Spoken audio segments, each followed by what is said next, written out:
Muy buenos días. Hoy, 27 de junio del 2025, doy inicio a la ceremonia de incorporación como académica correspondiente por Santiago de la Academia Chilena de la Lengua de doña Eliana Rosas, querida amiga también de esta corporación. Quiero saludar a todos los asistentes que han venido acá, a doña Paulina Gómez, decana de la Facultad de Comunicaciones de la Pontificia Universidad Católica, a doña Rocío Montes, jefa de Información del País, a doña Virginia Arias, directora de Comunicaciones de la Fundación Cultural de Providencia, a doña María del Carmen Rodríguez, directora de Radio Duna, a doña Karen Plaz, presidenta del Consejo de la Sociedad de Folclore Chileno. Se han excusado de asistir, bueno, me lo dijo recién don Jaime Antúnez, que estaba y que iba a venir, no pudo quedarse y se excusó. También don Ricardo Blanco, presidente de la Corte Suprema, también doña María Eugenia Góngora, nuestra tesorera, que no puede estar hoy presente acá con nosotros. Quiero también saludar a la familia de Eliana, a sus amigos, a sus amigas, a sus estudiantes o ex estudiantes también que pueden estar acá presentes para esta ceremonia. Quiero invitar, en primer lugar, al podio al académico que recibe a doña Eliana, don Ascanio Cavallo, para que pronuncie su discurso de recepción. Ascanio.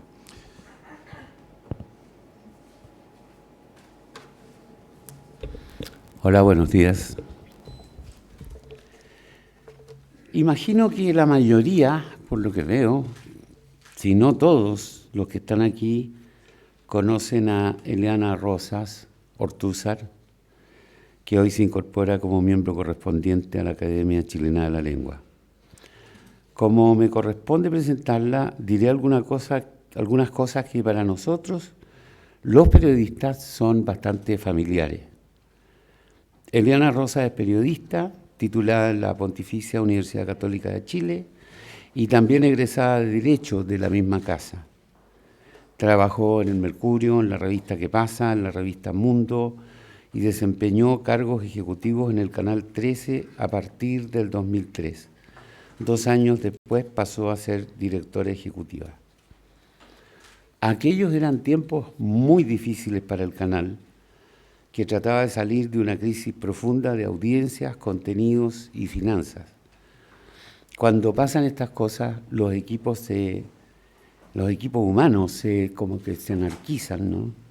E intentan respuestas atrevidas y al mismo tiempo peligrosas. A Eliana le tocó la muy complicada tarea de contener y ordenar ese caos, caso por caso, momento por momento, hasta que el canal logró reordenarse y seguir adelante. Todo esto más o menos me consta porque por coincidencia yo era entonces un asesor externo del canal y pude presenciar las tremendas encrucijadas éticas, programáticas, económicas que se presentaban día por día a la directora. ¿Es posible que ese periodo duro haya templado a Eliana? No lo sé. Pero sí sé que ese paso nos entregó una periodista sólida, madura, con una comprensión profunda de la función de los medios y de los periodistas. Lo que quiero subrayar aquí, ahora, es que estas cosas y algunas posteriores sucedieron mientras Eliana mantenía la docencia en la universidad. Este es para nosotros el aspecto más conocido de su carrera y quizá también el que mejor la define. Este año, perdona Eliana, pero tengo que decirlo, este año se cumplen 4 décadas desde sus primeras clases en la Escuela de Periodismo de la Pontificia Universidad Católica de Chile. En otras palabras, unas 40 cohortes de periodistas la han tenido como profesora, en distintos momentos del currículum, en distintos cursos, en distintos cargos, en fin, en todas las variantes de la experiencia universitaria. El rasgo dominante de esta trayectoria académica es que sus alumnos expresan, por lo general, una singular gratitud hacia su gestión docente. En esto, Eliana se acerca al estatuto legendario que tienen en los estudios de periodismo profesores como Mario Planet, Abraham Santibáñez o María José Lecaros, que está aquí. Cada uno tiene sus propios rasgos, por supuesto. Entonces, para esta presentación, quise descifrar cuáles serían esos rasgos específicos en el caso de Eliana. Les hice esa pregunta a varios de sus exalumnos, de distintas generaciones. No es difícil encontrarlos, son miles, ¿no? Y de lo que me respondieron, logré obtener 3 elementos que para todos ellos eran centrales. Primero, es una profesora reflexiva, que se pregunta incluso sobre sus propias afirmaciones, que propone interrogaciones sobre los supuestos muchas veces asumidos de manera acrítica por los propios periodistas. Eliana es la que se hace las preguntas raras, las que se disparan desde el trabajo ingenuo hacia los terrenos más movedizos de las premisas o las implicancias y con bastante frecuencia de la ética. Debo agregar que en estos años he compartido con ella un sillón en el Consejo de Ética de los Medios de Comunicación y me siento abrigado por su presencia porque sé que sus preguntas raras abrirán la discusión hacia zonas no obvias, donde verdaderamente radican las preguntas. Segundo, es una profesora que también realiza el movimiento inverso, esto es, encantar con el oficio. Quizás, en verdad, se trate de un mismo movimiento y no del inverso. Apasionarse y cuestionarse, entusiasmar y discutir, avanzar y frenar. Esta es una de las lógicas secretas del periodismo, la resistencia para cambiar sin quebrarse. Quien sea capaz de enseñar eso, lo habrá logrado todo con sus estudiantes. Los alumnos de Eliana dicen que ella consigue transmitirles ese aspecto huidizo y crítico que con todas las dificultades y contradicciones configura a un oficio fascinante. El tercer rasgo es el más personal, un ligero toque de extravagancia, un estar al mismo tiempo dentro de la norma y sutilmente afuera, que a los alumnos les recuerda que están frente no solamente a un ser humano, que sería obvio, sino a alguien que disfruta con lo que hace y que disfruta de estar frente a sus alumnos. Parece un contrasentido llamar extravagante a alguien tan articulado, tan ordenado con respecto al mundo, ¿no? Pero así es Eliana, alguien que sabe que el mundo también es raro. Por estas razones y muchas otras para las cuales no dispongo de tiempo, creo que con la selección de Eliana, esta casa adquiere una académica singularmente calificada. Muchas gracias.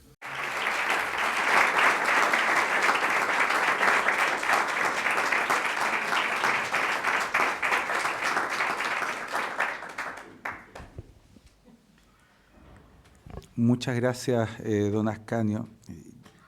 Yo también conocí a Adriana cuando era profesor en la Facultad de Comunicaciones, se llamaba en esa época. Yo hacía clases de gramática y creo que lo que dice Ascanio efectivamente representa como es ella, un rigor muy grande, pero también un gran compromiso y una capacidad de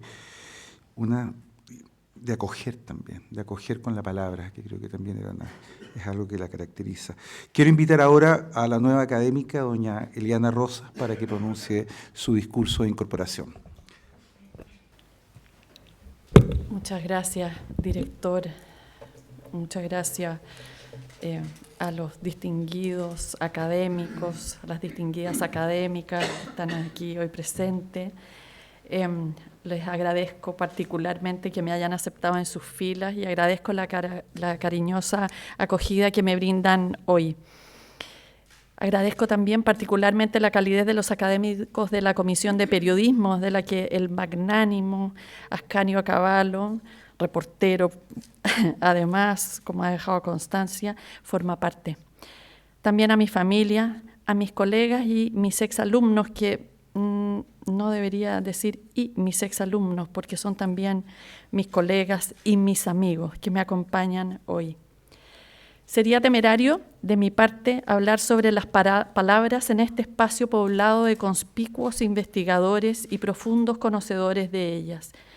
Quisiera referirme a su contracara y a su rol en el periodismo.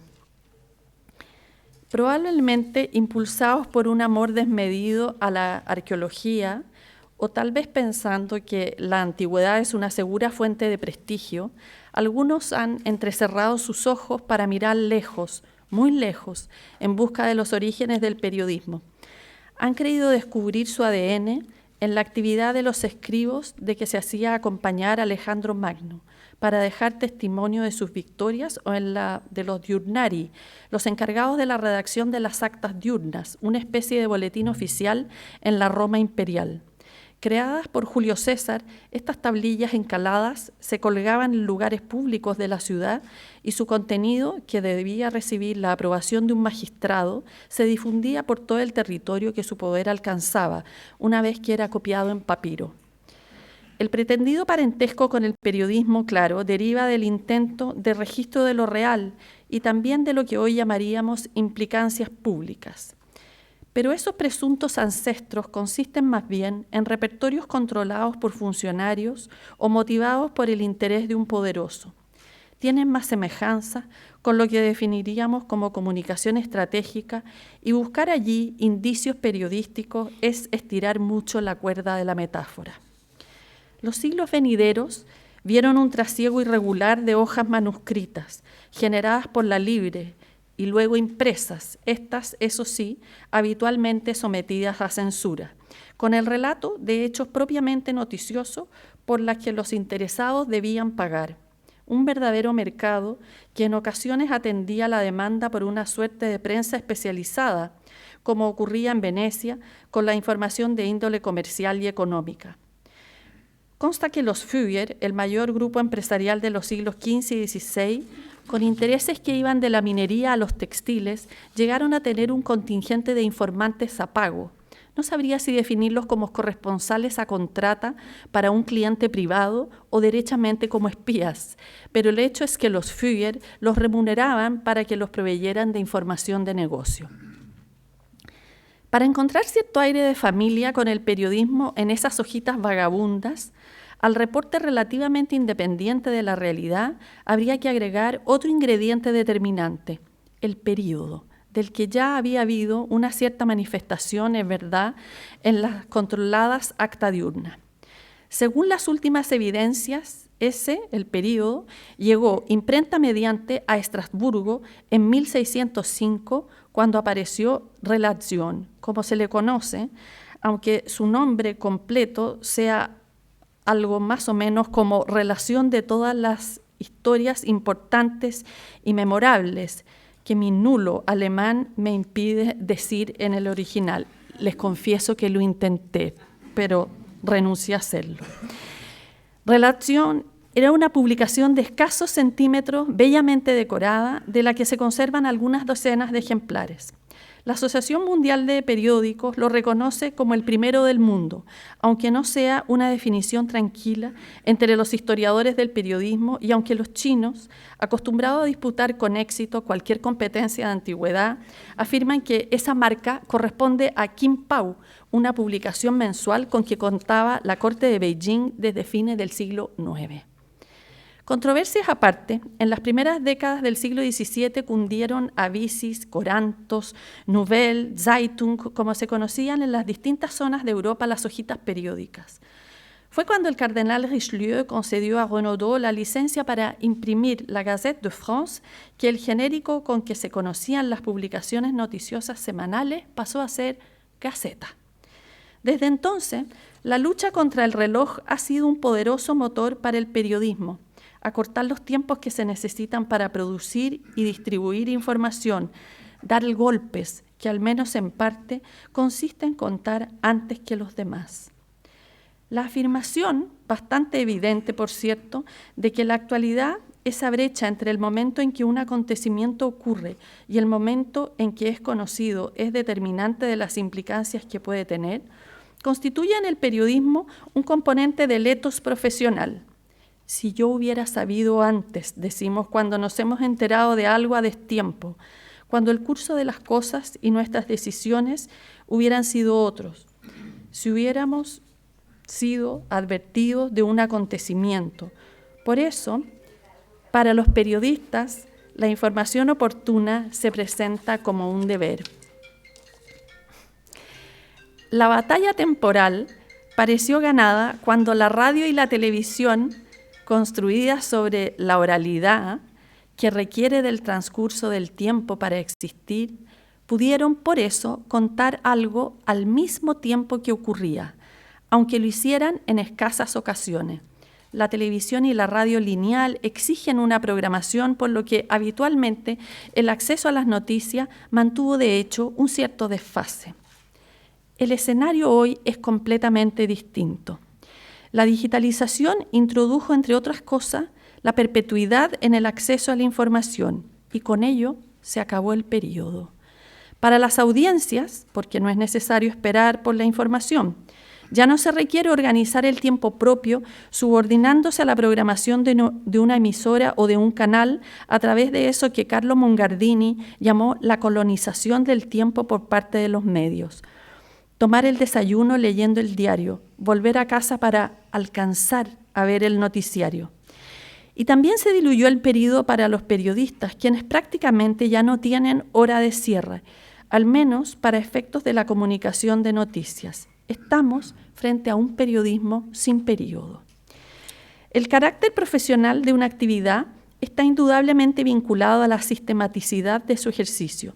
Y en el caso del periodismo, ella es inseparable de ese segmento temporal que es el periodo. El nombre de mi profesión ha perdido de cierta manera su sentido originario. Al ganarle al tiempo, gran triunfo por cierto, hemos perdido el periodo o si se prefiere, lo hemos reemplazado por el continuo. Hemos sido empujados a la expresión perpetua. ¿Es ese un costo que hemos pagado por nuestra victoria? ¿Es siquiera un costo?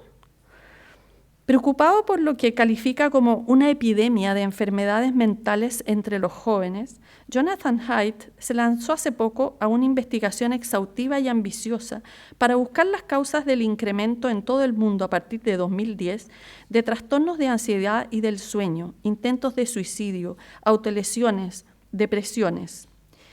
En su abrumador libro La generación ansiosa, publicado el año pasado, las encuentra en el teléfono inteligente y en las redes sociales, sobre todo en sus efectos sobre la percepción de la identidad y sobre la construcción de vínculos, por una serie de motivos que argumenta con celo de investigador y profundidad de humanista. Uno de esos motivos, resulta particularmente sugerente en el contexto de lo que nos ocupa. Haidt señala que el acceso de los niños a esos aparatos y plataformas digitales ha reemplazado la experiencia lúdica concreta que transitamos de una infancia basada en el juego a una infancia basada en el teléfono. No es baladí ese desplazamiento, argumenta, porque el aprendizaje para la sintonización con otros, para sincronizar sus emociones y sus movimientos, surge del juego en el espacio real. La pérdida de la sintonización, entonces, es una de las formas en que las redes sociales estarían alterando el curso de la infancia. Seguramente, muchos de ustedes pueden tararear esa canción, tranquilo, yo no lo voy a hacer, que se inicia así: estaba la Catalina sentada bajo un laurel, mirando la frescura de las aguas al caer. Entre nosotros, las niñas suelen cantarla golpeándose mutua y coordinadamente las palmas. Cuando tropiezan, junto con reírse, se frotan las manos en los muslos y vuelven a empezar desde el principio, hasta que superan el desafío de llegar a la última estrofa. Pues bien, Haidt señala que juegos como esos y tantos otros, en realidad todos aquellos en que los jugadores comparten el espacio, son placenteros porque se sirven de la inveterada eficacia de la sincronía para formar una comunión entre personas sin lazos de parentesco. Pero agrega que a cambio, las redes sociales han empujado a los niños a pasar horas de interacción asincrónica, lo cual se parece más a un trabajo que al juego, uno que no les produce alegría, aunque se sientan obligados a hacerlo para no quedar fuera. FOMO, por su sigla en inglés, le llaman ahora a ese fenómeno, Fear of Missing Out. Esos juegos parecen ser una manifestación de lo que, nos recuerda Haidt, constataron los exploradores europeos de los siglos XVI y XVII. En todos los continentes, cada tanto, las comunidades celebraban rituales que incluían danzas donde todos se movían al ritmo de tambores. La electricidad social, como llamó Durkheim al sentimiento de comunión derivado de ellos, era esencial para mantener la cohesión. 3 siglos después, muchos experimentos han demostrado empíricamente ese efecto. La preocupación de Haidt acerca de este tema se debe a que entre los más jóvenes las redes sociales han hecho prácticamente desaparecer esas experiencias de sincronía real que se encuentran en el juego y están afectando su capacidad para vincularse con otros. Sin embargo, uno podría sospechar que las esquirlas de la falta de sincronía alcanzan a otros ámbitos y no solo a niños de adolescentes, aunque en ellos sean más complejas. La digitalización ha traído consigo una horizontalidad del emitir, del hablar, un sistema en que, dicho con la jerga de economistas, desaparecieron las barreras de entradas, donde un individuo puede tener más seguidores que lectores un medio, donde desaparecieron las jerarquías entre los que difunden y los que reciben. Un triunfo democrático, si se mira solo ese aspecto. También ha significado el acceso permanente a una inconmensurable cantidad de mensajes que una vida invertida a tiempo completo en su consumo no sería capaz de absorber y que, esto es lo notable, se producen en un continuo sin fin, donde la coexistencia de las personas en un mismo momento puede darse ciertamente, aunque ello ocurre de un modo totalmente irregular y espontáneo, como por ejemplo con la convocatoria a una manifestación a través de una red social. La conciencia de lo público es inseparable de la experiencia de compartir un tiempo, pero se construye también a lo largo del tiempo, no en un único momento, por lo que además de cierta sincronía requiere de un ritmo, que no es lo mismo que un zumbido, una periodicidad. La dilución del período probablemente está también diluyendo la sucesión de momentos de convergencia. Hay todavía otra dimensión del período y de su fin, o cuando menos de su evidente atenuación, a la que convendría atender. La primera acepción del diccionario de la lengua española para período es tan fascinante como ambigua para mi profesión, que toma su nombre de esa palabra. Tiempo que algo tarda en volver al estado o posición que tenía al principio.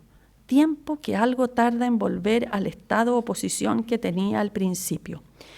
Mirada desde la perspectiva periodística, esa definición esconde una pregunta de respuesta nada obvia.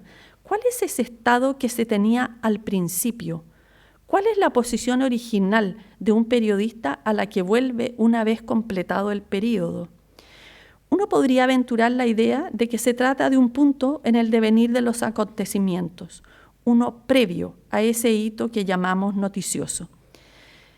El periodismo se funda en la narración de lo nuevo, de un cierto cambio que altera un statu quo. Las noticias se tratan de transformaciones, del relato de hechos que superan, para bien o para mal, un cierto estado de cosas, de manera que no se vuelve a un punto original, porque lo noticioso es la superación de ese punto, un efecto que parece exceder sus causas, como diría Zizek, refiriéndose a la noción de acontecimiento. Pero además, las noticias se tratan de lo efectivamente, de lo realmente nuevo. Por eso, los periodistas no somos contadores de historias cualesquiera, aunque narremos, claro.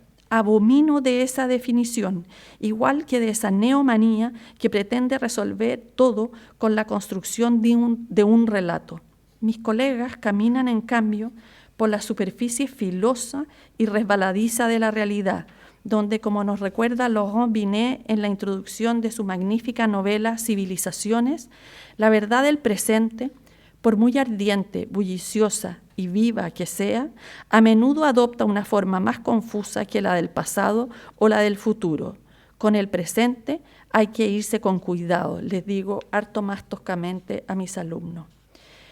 Las noticias se tratan de efectivas transgresiones a un statu quo, no de relatos traidores que las sugieren, como algunos tienden a creer por culpa de eso que ahora se llama fake news. Dicho sea de paso, en medio de la dramática caída en desgracia de la verdad, consuela al menos que no sea en el español donde han quedado impresas las huellas de su desprestigio.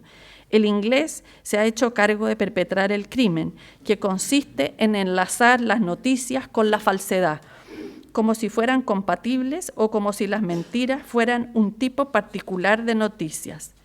El clickbait, de nuevo el inglés.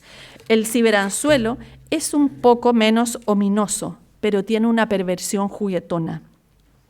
Coquetea con el suspenso, nos hace creer que en el párrafo siguiente va a ser una revelación, que en la última línea se muestra como lo que es, una minucia, una obviedad o una estupidez.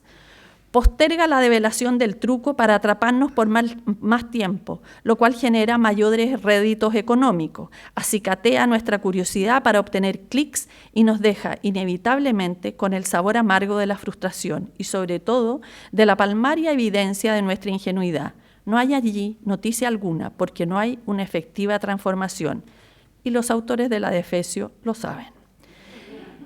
Tampoco consiste el periodismo en simulacros de cambio operados sobre la realidad misma, en hechos presuntos, fabricaciones cuyo único sentido es la propia comunicación, hacer que las cosas pasen para poder decirlas.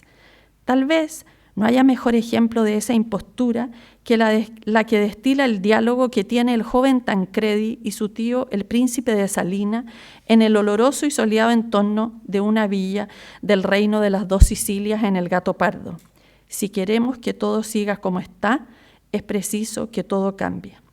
Las palabras que Tomasi de Lampedusa pone en boca de su entusiasta personaje y que han devenido en una suerte de doctrina política, el gatopardismo, tienen más parentesco con la mentira que con la transformación verdadera que la noticia supone. ¿A qué se vuelve entonces en periodismo si debe ser descartada la idea del retorno a un punto de la realidad? Si no se refiere al contenido, ¿de qué se trata ese regreso a la posición del principio? En el periodismo, ¿qué es eso original a lo que se vuelve? ¿Será que lo que regresa a la posición original no es algo sino alguien, el periodista? ¿Y cuál es ese punto cero en el que se sitúa? ¿Será acaso el silencio?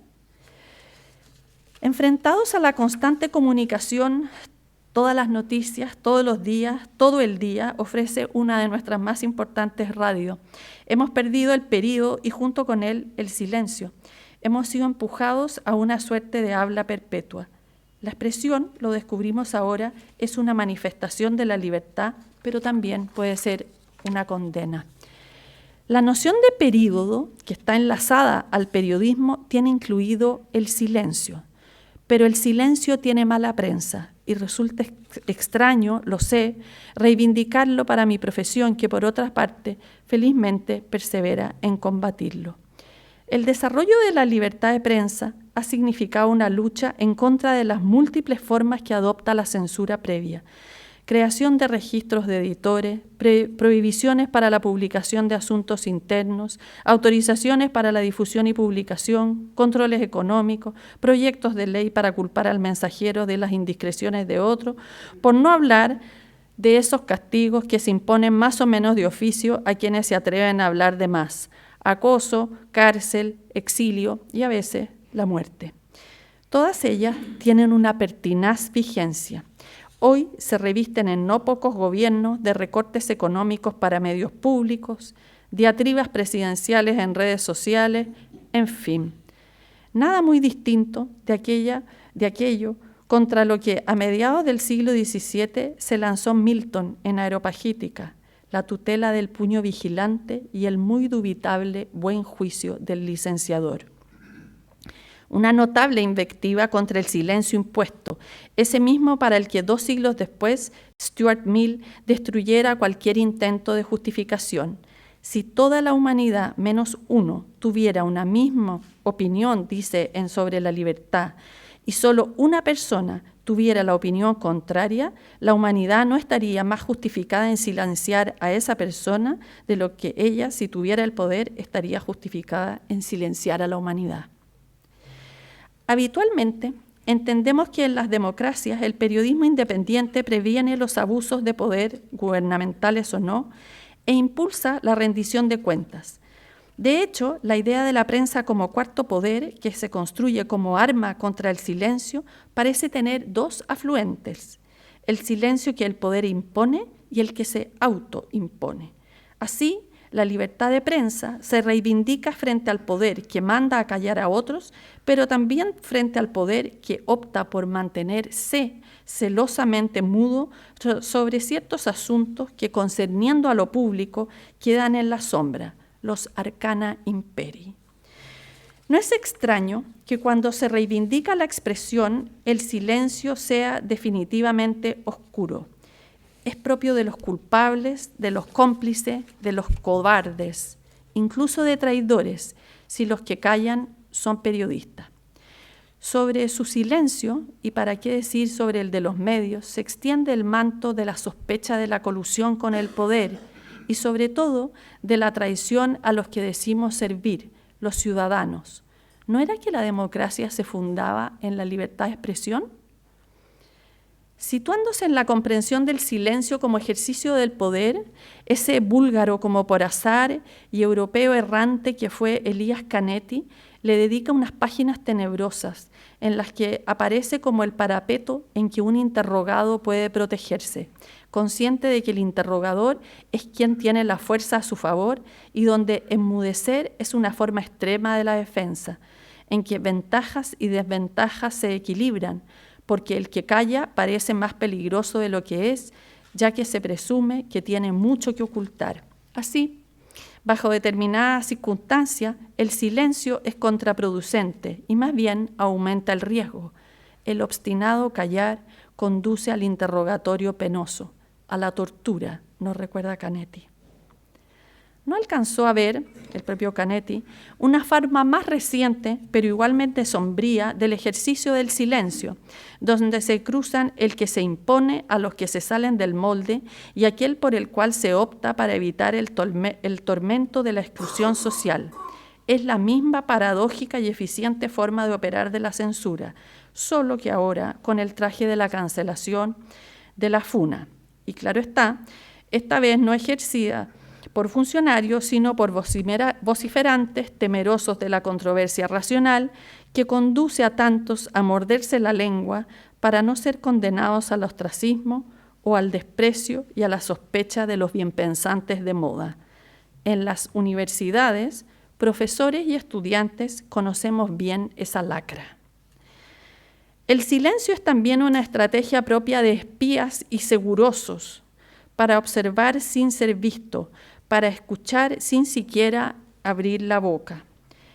El poder de callar es siempre altamente apreciado, significa que se es capaz de resistir a los incontables motivos exteriores que inducen a hablar.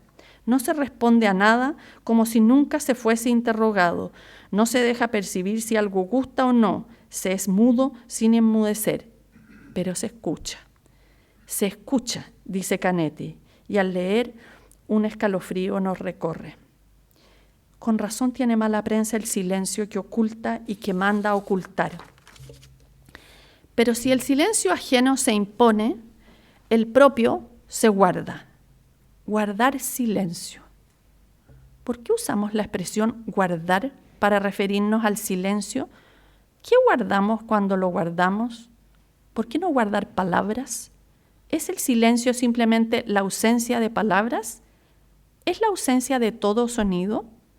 Atormentado por esa pregunta, el músico John Cage compuso 433, una obra en cuya partitura solo se lee tacet, él calla, que me informan un gran amigo melómano, es el modo en que en la notación musical se indica al intérprete que su instrumento no debe sonar. Descubrimiento o fracaso, como queramos calificarlo, cada vez que la controvertida obra es presentada, sobre la mudez de la orquesta se levanta la presencia tenue, en circunstancias normales prácticamente imperceptible, del público, las toses mal contenidas, las respiraciones agitadas por la impaciencia, el crujir de los intestinos, el roce de las telas cuando se mueven las piernas, por 4 minutos y 33 segundos. Podemos darnos por vencidos de entrada, junto con Cage, en la búsqueda de esa radicalidad, de esa especie de nada del sonido. Y a pur si muove, habrá que conceder al mismo tiempo que el habla necesita del silencio, o si aceptamos su imposibilidad, que requiere al menos de una no habla. Para hablar requerimos respirar. De esa necesidad surgen las pausas, silencios de distinta profundidad e intención, que en la escritura los signos de puntuación buscan representar. Si la palabra escrita es una marca, la palabra oral, nos recuerda Walter Ong, es un acontecimiento, algo que ocurre. La palabra existe y cobra sentido una vez que ha muerto el silencio, o al menos que ha muerto el sonido, o al menos su sonido, una vez que sobreviene el silencio. Pero cuando ya no se trata de expresarse, sino de dirigirse a otro, de comunicarse, en definitiva, el sentido del silencio se expande. Ya no es solo una condición de existencia de la palabra como acontecimiento, cobra otra dimensión. En la clase de griego, la bellísima historia del vínculo milagroso surgido entre un hombre que está perdiendo la vista y una mujer que ha perdido el habla, la Premio Nobel de Literatura Han Kang nos suma en la comunicación profunda entre dos seres, que resulta de un diálogo imposible, donde solo habla uno. En una habitación apenas iluminada, en cuyo techo se proyectan las sombras de ambos, él, el profesor cuyo nombre desconocemos, se extiende en el relato de su vida, mientras ella, la alumna cuyo nombre desconocemos, guarda concentrado silencio. Cada vez que sus palabras se alargan, dice el narrador, ella se mueve un poco para dar muestras de su presencia, desliza la mano por el brazo de la silla de madera o se arregla un mechón de pelo. Luego vuelve a quedarse quieta. Su movimiento, el movimiento de ella, tiene la única finalidad de indicarle a su profesor ciego que aún está allí, para que continúe. Ella, que ni siquiera puede hablar, oye atentamente, pero no con la sospecha del vigilante de Canetti. El que calla no guarda silencio, se guarda, retrocede frente a otro para que se manifieste, le cede el espacio. El que calla, escucha. La pareja de la novela de Kang se alza contra la idea de que el silencio aísla y de quien calla tiene el poder de la seguridad porque él es el guardián de un tesoro que está en su interior. Más bien, o al menos también, el silencio es una condición de encuentro porque permite a otro la salida de sí mismo. Incluso a veces, cuando no se trata del silencio de uno, sino del de todos, éste manifiesta su capacidad de amalgamar, de coser retazos. ¿No tenemos la costumbre de guardar un minuto de silencio cuando nos dolemos de una pérdida? ¿No se suspenden en ese momento colectivo hasta las animosidades entre adversarios? Si el periodismo supone el ejercicio de la expresión, ¿por qué lamentar la pérdida del silencio, la pérdida de ese punto cero que deriva de la virtual desaparición del período y del advenimiento del habla perpetua? ¿Qué hay de valioso en el silencio periodístico? O más bien, ¿qué hay de valioso para el periodismo en el silencio? ¿Hay acaso algún motivo para que el periodismo calle, que no sean los vergonzantes miedo y colusión con el poder? ¿Lo hay? Lo hay, creo. Y es determinante de su sentido, y está en juego. El periodismo calla para escuchar y escucha para decir. El periodismo marca los tiempos de escuchar y de decir, del silencio y la expresión. En el periodismo, el silencio no es tiempo de reposo, sino de deliberadas búsquedas y escuchas. Los periodistas, los buenos, se guardan a sí mismos no para evitar que otros los descubran, como en la imagen del interrogador, sino para permitir que otro emerja. Byung-Chul Han, coreano como Han Kang, tal vez eso sea algo más que una coincidencia, Despoja al oyente de toda inacción. No sigue pasivamente el discurso del otro. En cierto sentido, la escucha antecede al habla. Escuchar es lo único que hace que el otro hable. Yo ya escucho antes de que ese otro hable, o escucho para que el otro hable. La escucha invita al otro a hablar, liberándolo para su alteridad. El periodismo es consustancial a la democracia, más por lo que escucha que por lo que dice, o si se prefiere, porque dice lo que sistemáticamente escucha. Es de ese modo que colabora con la construcción de lo público, aquello que no siendo privativo de nadie, nos vincula y nos compete a todos.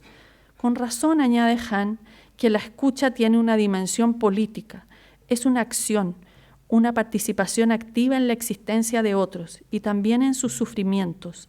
Es lo único que enlaza e intermedia entre hombres para que ellos configuren una comunidad, dice. Dotar de un sentido público, comunitario, en definitiva, al silencio, requiere de una disposición que reconoce pero no objetiviza, una escucha genuina de esa voz que viene de afuera, a la que no se sobreponen las ideas que nos vienen de dentro, que no oye para encontrar una debilidad por donde meterse el momento de saltar sobre la presa. El silencio periodístico que contribuye a la restauración de lo público es un silencio vacío, no un silencio que guarda algo, sino una que procura llenarse de algo, un silencio sin poder. Pero constreñidos por la virtual desaparición del período que se manifiesta en la necesidad de una constante expresión, los momentos de silencio, los de escucha, se acortan. Eso y la asincronía propia del mismo fenómeno reducen la experiencia de lo público.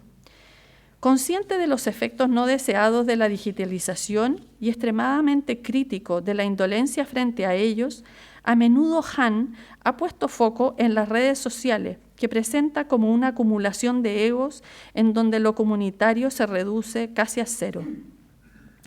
En la caja de resonancia digital, en la que uno sobre todo se oye hablar a sí mismo, dice, desaparece cada vez más la voz del otro. A causa de la ausencia del otro, la voz del mundo de hoy es menos sonora. La voz del mundo es menos sonora, sí, pero no se trata solo de las redes. Mirado desde la perspectiva de mi profesión, el problema es que la voz del mundo puede ser menos escuchada en medio del apremio de la expresión constante. El periodismo, para sobrevivir, está siendo empujado al sempiterno decir, cuya hija es la asincronía, que limita el tiempo de los periodistas para escuchar. Eso explica que surjan nuevos modelos periodísticos, la mayoría de las veces impulsados por profesionales que se sienten incómodos, periodismo lento, periodismo de soluciones, por aludir a algunos de ellos, que coinciden en tomarse más tiempo para investigar, para escuchar y para abordar procesos completos y largos. Eso no porque estén dándole la razón a Steven Pinker. No se trata, como señala él, de que los acontecimientos negativos ocurran en un único momento y los positivos tarden mucho, lo que en su visión haría que los periodistas privilegiemos siempre lo negativo o seamos progresófobos. Si contáramos noticias cada 100 años, asegura, todas serían buenas. Se trata más bien, y en esto lleva razón Pinker, de que condicionados a reaccionar constantemente frente a la actualidad y a la necesidad de renovación, los periodistas con frecuencia corremos el riesgo de perder de vista los procesos de largo aliento, sean ellos de signo positivo o negativo, sean buenas o malas noticias. ¿No empezamos a hablar de cambio climático cuando ya era una realidad? Una plataforma británica que cultiva el periodismo lento, se propone como un remedio al ruido diario, que resulta del hecho de que muchas salas de redacción persiguen noticias, pero pasan por alto las historias, es decir, el proceso, que es donde el acontecimiento aislado encuentra su significado. Ese medio se llama tortoise, tortuga. Es sintomático y elocuente que la imagen de la tortuga emerja como emblema de una actividad que tantas veces ha utilizado la figura del mensajero de los pies alados, Mercurio, como metáfora. La dilución del período que se lleva por delante la sincronía y el silencio y con él la escucha, abre otra pregunta, no acerca del trabajo periodístico, sino de aquellos a quienes se dirige, esos que antes llamábamos lectores, auditores, televidentes, y que ahora reunimos en un plural vasto, pero de contornos imprecisos, las audiencias o los usuarios, término este último, que envuelve, claro, la idea de que la información periodística es una herramienta. El período parece haber estado definido por la capacidad tecnológica de hacer llegar información a alguien, de distribuirla, y por eso su acortamiento siempre se presenta como un triunfo. Sin embargo, se ha puesto poco énfasis en la relevancia del período para producirla, operación en la que el ejercicio de escuchar es la parte central, y mucho menos en la necesidad del período para atender a la información. Esa preocupación, es verdad, no es del todo nueva y surgió durante el siglo pasado con la simultaneidad de que eran capaces la radio y luego la televisión, y dio origen a los semanarios pensados para separar la paja del trigo, para ayudar a navegar en la sobreabundancia de información, poniendo el énfasis en lo que importa y evidenciando que a veces ese exceso es en realidad desinformativo. Digitalización mediante esa pretérita sobreabundancia ahora enternece. Parece un juego de niños. La abrumadora cantidad de mensajes de distinta índole, ni siquiera digamos los disponibles, sino aquellos a los que estamos expuestos todo el tiempo, en todo lugar, capaces de volverse personalizados según nuestros intereses, hacen que los periodísticos deban lidiar en la misma arena, ese entorno en el que los productos y servicios digitales compiten sin descanso para captar y explotar la atención del consumidor, en la explicación de James Williams. Esa arena que se conoce como economía de la atención y que en alguna de sus ramificaciones ha evolucionado hacia un capitalismo límbico, conforme a la expresión de Cartwright, que en síntesis opera como un modelo económico construido para producir consumo compulsivo, eventualmente adicción, a partir de un diseño que tiene en cuenta los circuitos neuronales del placer y de la recompensa. Aunque no está en el centro de lo que quisiera plantear, es bueno recordar que sobre eso se construye un segundo nivel de utilidad económica, la del recorrido de los clics, las huellas que vamos dejando en nuestra navegación. El excedente conductual, lo bautizó Shoshana Zuboff, que se transformó para Google, en información vendible a terceros, los anunciantes, para personalizar su oferta a partir de los datos que arroja nuestro recorrido, los indicios de nuestros intereses, preocupaciones, necesidades, sueños, proyectos y gustos, aún los inconfesables, dejan una huella que puede ser vendida por Google. La afanosa búsqueda de clics, por lo demás inseparable de la sustentabilidad, consume el tiempo de los usuarios y fragmenta su concentración. Se requiere de destinatarios muy recios para resistir ese gran esfuerzo tecnológico que es la alerta incansable. La atención, la que es capaz de comprender, de reflexionar, de sopesar, requiere de un cierto reposo, de un cierto silencio, o al menos de no estar sometido al requerimiento constante, a la deliberada búsqueda de la fragmentación de la atención. Es sintomático que junto a la ya antigua construcción de la libertad de expresión empiece a alzarse una nueva, la de la libertad de atención, una especie de clamor por algo de silencio para aquellos que se constituyen en destinatario de los mensajes. Deliberadamente he omitido la cuestión de las dificultades que enfrenta el periodismo para sobrevivir, que es harina del mismo costal, el de la monumental transformación que es la digitalización, pero que corresponde a sus implicancias económicas. He preferido centrarme, en cambio, en las condiciones de operación del periodismo. La velocidad, la sorprendente facilidad de acceso a lo remoto, la convergencia de diversos lenguajes, la posibilidad de entrar en diálogo con los destinatarios y hasta la colaboración de ellos en la producción han terminado, felizmente, con muchas de las restricciones de hecho que tenían los medios de comunicación y el periodismo. En el proceso, sin embargo, han pasado a llevar una valiosa pieza del mobiliario, el silencio y la sincronía, que el periodismo deberá encontrar formas de restaurar, tarea en que heroicamente se esfuerzan muchos medios y profesionales, y albricias, algunos lo logran o van en vías de hacerlo, para el bien de la escucha de la voz del mundo, donde se juega no solo el sentido del periodismo, sino también buena parte de la política y de la democracia. Unir por la palabra, reza la frase que acompaña el nombre de esta academia. Tal vez mi profesión deba pensar ahora más que nunca en unir también por el silencio. Muchas gracias.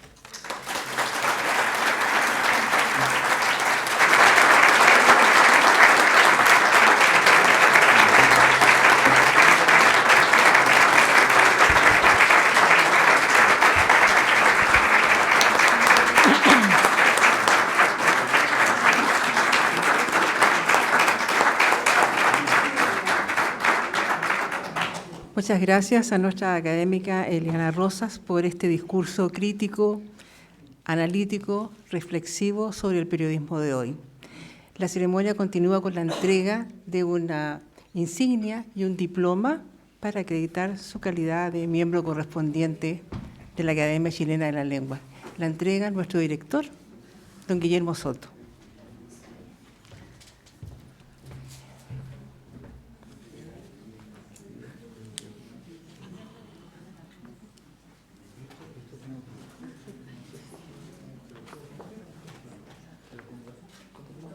Es del pañuelo.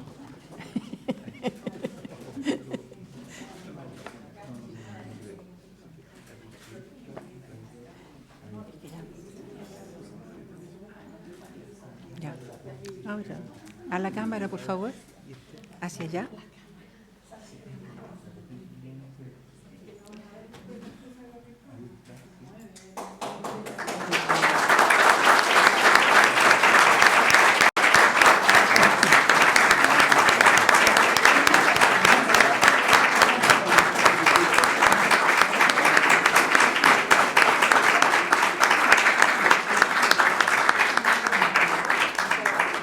Y como símbolo de su incorporación a la academia, la invitamos a incorporarse a esta mesa con la directiva.